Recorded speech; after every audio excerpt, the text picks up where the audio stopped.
नेताजी हमारे सपने में आए और नेताजी हमारे सपने में आए। उन्होंने जब मैं सपने में मैं देखा कि मैं कहीं जा रहा था वृंदावन।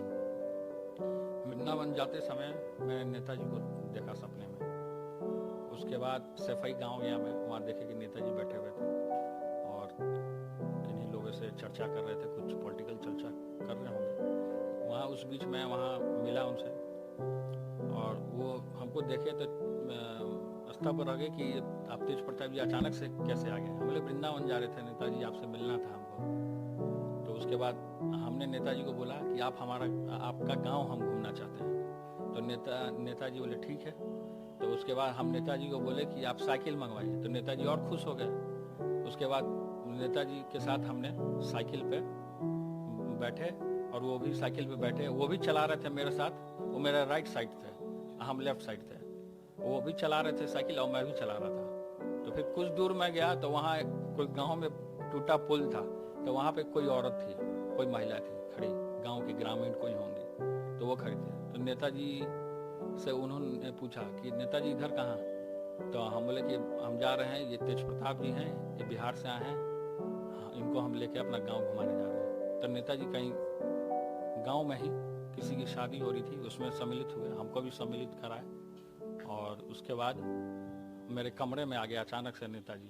तो कमरे में आए, एक बूढ़ा था बगल में, वहाँ बैठे हुए थे नेताजी। तो उसके बाद उनको मैं बोला कि आप सोफे पे बैठ जाइए।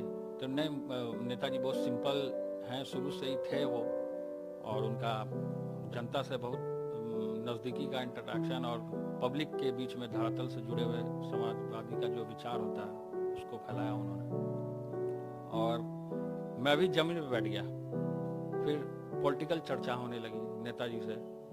तो नेताजी ने हमें मार्गदर्शन भी दिया कि आप पॉलिटिकल आगे बढ़िए, हमारा आशीर्वाद है, सदैव आपके साथ रहेगा। उसके बाद नेताजी ने घड़ी पहनते थे नेताजी, तो घड़ी उतार के हमको दिया उन्होंने। तो मैं उस घड़ी को लेकर के बहुत भावुक हो गया। उसके बाद भावुक हो गया, उसके बाद मैं रोने लगा सपने में। नेताजी की आंख से भी आंसू आने लगे। फिर नेताजी ने हमें गले लगाया। फिर उसके बाद अचानक से सपना टूट गया। फिर मैं नींद से उठा। फिर उसके बाद तुरंत हमने धनंजय जी को कॉल किया और साइकिल अरेंज कीजिए, हम मंत्रालय जाएंगे, अब पर्यावरण को भी बचाएंगे और नेताजी का संदेश पूरे बिहार में हम फैलाने का काम करें। हमारे पिता आदरणीय श्री लालू प्रसाद जी भी साइकिल चलाए थे और वो साइकिल से पर्यावरण को बचाने के लिए, डीजल पेट्रोल को वो कम करने के लिए उन्होंने साइकिल चलाया था। समाजवादी नेताओं की काफ़ी पुरानी